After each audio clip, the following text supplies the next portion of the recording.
Hello everyone, Poonam किचनमध्ये तुमचे सर्वांचे स्वागत आहे। तर सुरुवात करूया एका नवीन व्लॉगला।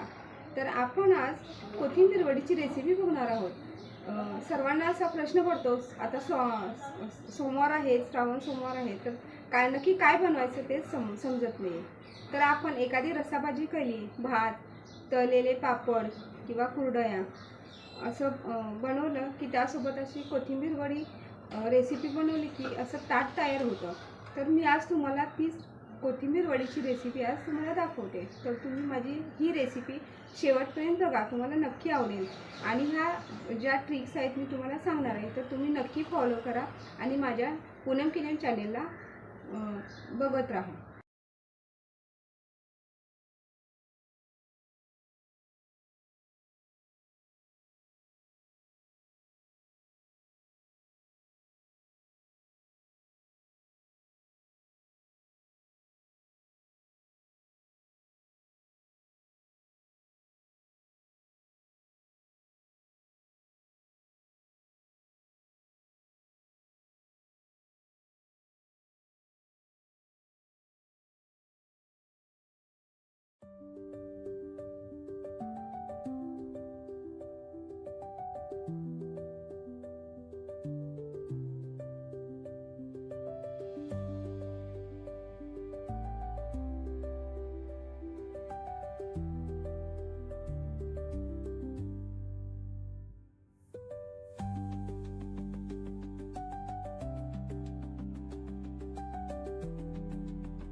आता मी इथे बघा बेसन घेतले, जे आपण थोडं थोडं करून आपल्याला पीठ मळायचंय।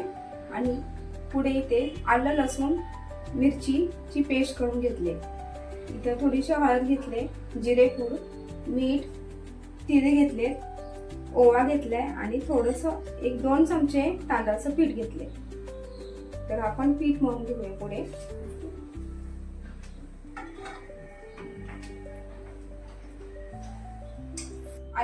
आले लसूण आणि मिरचीची जी पेस्ट आहे ती आपण टाकूया। पुढे थोडेसे तीळ टाकायचे आपल्याला।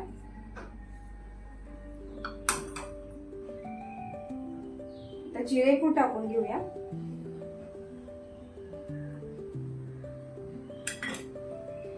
थोडीशी हळद,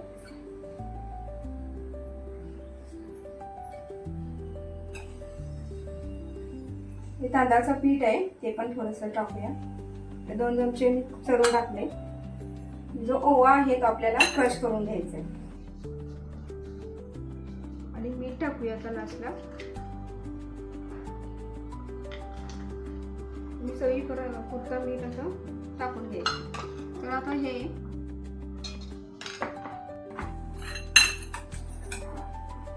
थोडंसं बेसन पीठ घेऊन आपल्याला मळून घ्यायचे।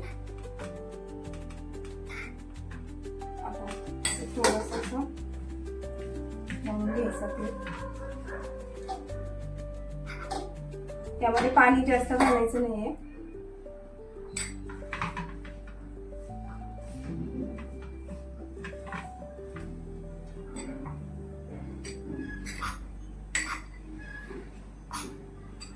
या कोथिंबीरला पाणी सुटलेलं असतं, त्यामुळे आपण जास्त पाण्याचा वापर करत नाहीये।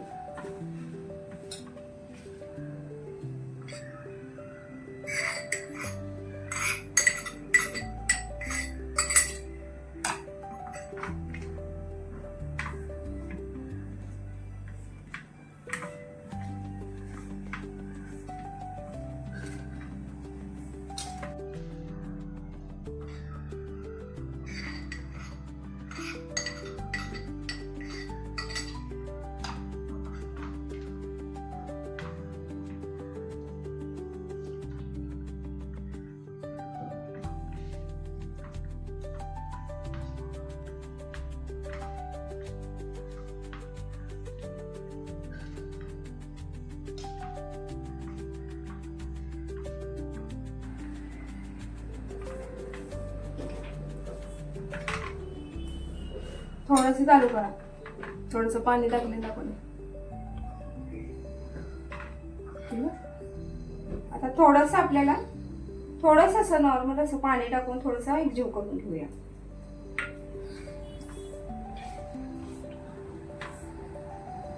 जास्त वापर नाही करायचा पाण्याचा.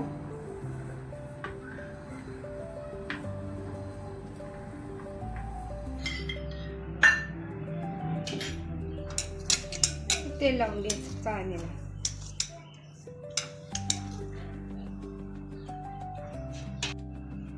यामध्ये असा ठेवून द्यायचा. आता अजून एक ठेवूया.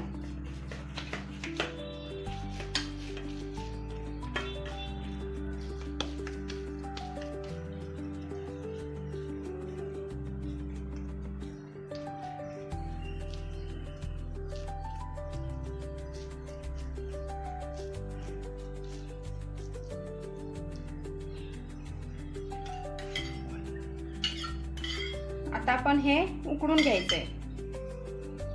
तुम्ही आता टोपात किंवा कुकरमध्ये गरम पाणी ठेवून त्यामध्ये ही चाळण ठेवून द्यायची आणि एक 10 ते 15 मिनिटं उकडून घ्यायचा हा वड्याचा. कुकरमध्ये असं हे लावून घ्यायचं. ते बघा असं एक 10-15 मिनिटं आपल्याला हे उकडून घ्यायचंय.